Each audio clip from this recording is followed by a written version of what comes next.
दोस्तों, आपने दुनिया के कई बड़ी बड़ी नदियों और जल स्रोतों के बारे में सुना होगा। ये नदियां ग्लेशियरों के पिघलने और कई छोटे छोटे झरनों से मिलकर बने होते हैं। लेकिन क्या आपने कभी ऐसी नदी के बारे में सुना है जो मानव निर्मित हो, और वो भी दुनिया की सबसे लंबी नदी?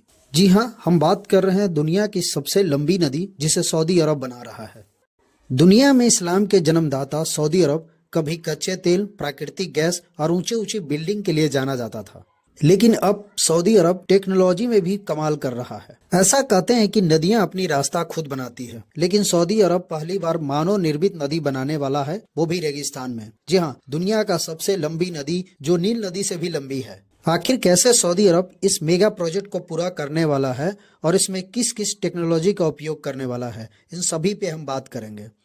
दोस्तों, जैसा कि आप सभी जानते हैं कि पृथ्वी पर 71% भाग में पानी ही पानी है, लेकिन इसमें 2% ही ऐसा पानी है जो पीने योग्य है, यानी मीठा पानी है। दुनिया में कुछ कंट्री ऐसे भी हैं जहां एक एक बूंद पानी की किल्लत है। सऊदी अरब इन्हीं कंट्रियों में शामिल है, जहां ना तो एक भी नदी है और न ही कोई पीने योग्य मीठा पानी के सोर्स। ये देश अपनी पीने योग्य पानी की जरूरतों को ज्यादातर इंपोर्ट कर पूरा करता है। लेकिन इस मेगा प्रोजेक्ट को पूरा करने के बाद सऊदी अरब न अपनी पानी की जरूरतों को पूरा कर पाएगा, बल्कि अपनी एग्रीकल्चर और इंडस्ट्री को भी बूस्ट कर पाएगा। सऊदी सरकार ने रेगिस्तान में पाइपलाइन के जरिए लगभग 12,000 किलोमीटर लंबी एक नदी बनाने की योजना पर काम शुरू किया है, जो नील नदी से लगभग दुगनी लंबी होगी। ये देश एग्रीकल्चर में न्यू टेक्नोलॉजी का उपयोग कर रेगिस्तानी मिट्टी पर खेती कर पहले ही दुनिया को हैरान करते आ रहा है।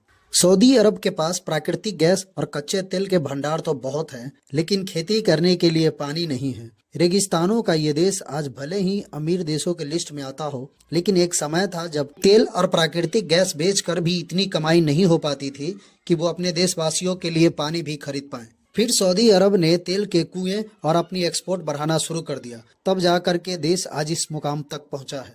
शुरू में कुछ अंडरग्राउंड वाटर यहाँ निकाले गए, लेकिन नदियों और प्राकृतिक बारिश की कमी ने इस बंजर भूमि पे अंडरग्राउंड वाटर रिचार्ज नहीं हो पाया, जिसके वजह से अंडरग्राउंड वाटर भी जवाब देने लगा। हालांकि इसमें सऊदी अरब सरकार की भी लापरवाही मानी जाती है, क्योंकि भूमिगत जल का उपयोग अपने सूखी और बंजर भूमि पे खेती करने के लिए किया करते थे, जिसका परिणाम यह हुआ कि बहुत जल्द अंडरग्राउंड वाटर जवाब देने लगा। सऊदी अरब सरकार ने समुद्र पानी को फिल्टर कर थोड़ा बहुत काम चलाने की कोशिश की और साथ ही देश में मिलने वाली पानी की सब्सिडी को भी खत्म कर दिया, जिसमें घरेलू यूज के लिए तो थोड़ी बहुत राहत थी, लेकिन एग्रीकल्चर और इंडस्ट्री को यूज के लिए पानी बहुत महंगी हो गई।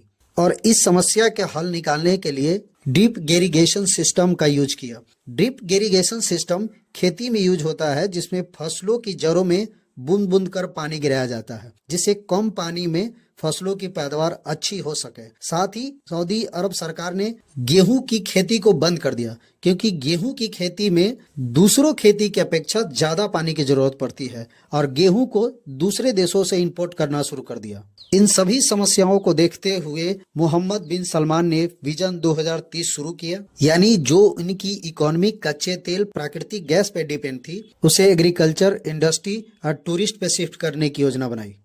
टूरिस्ट सेक्टर को बढ़ावा देने के लिए सऊदी सरकार ने कई रिहायशी इमारतों को बनवाया। साथ ही अपने देश के कानून में भी कई बदलाव किए, जिससे कि ज्यादा से ज्यादा टूरिज्म सऊदी अरब की ओर आकर्षित किया जा सके।